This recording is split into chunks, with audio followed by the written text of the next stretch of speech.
இந்த மோகினியும் அரக்கியும் நிறைய தீய சக்திகளை பெறணும்னு சொல்லி ஒரு மாதமும் மனிதர்களை காட்டுக்குள்ளே கூட்டிகிட்டு வந்து பலி கொடுப்பாங்க. இது 99வது பலி. 100வது பலி சிம்ம ராசியில் பிறந்த கல்கிங்கிற ஒரு பொண்ணை இவங்க பலி கொடுத்தா எல்லா சக்தியும் கிடச்சிரும். அக்கா, இன்னைக்கு நமக்கு 100வது பலி. அதனால் நம்மளோட அந்த அசரீர் சொன்ன மாதிரி சிம்ம ராசியில் பிறந்த கல்கிங்கிற பொண்ணு நம்ம பக்கத்து கிராமத்தில் தான் இருக்கலாம். அவளை போய் கூட்டிகிட்டு வாங்க. கண்டிப்பாக மோகினி, அந்த பொண்ணு எங்கே இருந்தாலும் கூட்டிகிட்டு வந்து இன்னைக்கே நம்ம பலி கொடுக்கலாம், சரியா? இவ பேரு தான் கல்கி. இவ ரொம்ப அழகானவ. இவளுக்கு காட்டுக்குள்ள சிங்கம் ரொம்ப நல்ல நண்பனாக இருந்துச்சு. அதனால் டெய்லியும் காட்டுக்கு வருவாங்க கல்கி. கல்கி, நீ எனக்கு ஒரே ஒரு பொண்ணு. அம்மா வீட்டு வேலை செஞ்சாலும் உன்னை பணக்கார பொண்ணு மாதிரி வளர்க்குறேன். அதனால் நீ காட்டு சைடு போகிறேன்னு சொல்லி நிறைய பேர் சொல்கிறாங்க. போகாதம்மா. என்னை பற்றி நீ எதுவும் நினைக்காதம்மா. ஊர் மக்கள் சொல்கிற மாதிரி காட்டு சைடு போகிறேன்தான், நான் இல்லைன்னு சொல்ல. ஆனால் எனக்கு அங்கே நல்ல நண்பன் இருக்கான். அவன் ஒரு சிங்கம். அவனால என்றைக்கும் எனக்கு ஆபத்து வராது. அவன் ரொம்ப நல்லவம்மா, சரியா? அரக்கியும் நம்ம கல்கியை தேடி காட்டுக்குள்ள பயங்கர சத்தத்தோட நடக்க ஆரம்பிச்சிச்சு. பறவைகளெல்லாம் சத்தம் போட்டு வேக வேகமாக போச்சு. நம்ம கல்கியும் அவங்க அம்மாட்ட சொல்லிட்டு வேக வேகமாக தன்னோட நண்பன் சிங்கத்தை பார்க்க அந்த காட்டுக்குள்ள அழகா நடந்து போனாங்க. இருந்தாலும் அவங்களுக்கு பயமே இல்லை.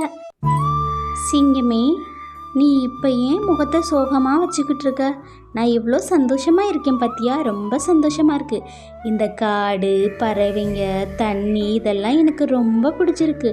முக்கியமாக ஒன்றை எனக்கு ரொம்ப பிடிச்சிருக்கு. ஆனால் நீ ஏன் வருத்தத்தோடு இருக்க?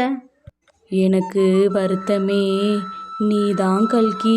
அந்த அரக்கி உன்னை பலி கொடுக்குறேன்னு சொல்லி பேசியிருக்காளாம்.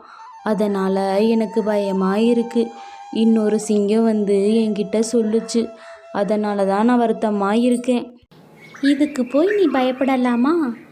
நான் ரொம்ப சக்தி வாய்ந்தவ. அது எனக்கு மட்டும்தான் தெரியும்.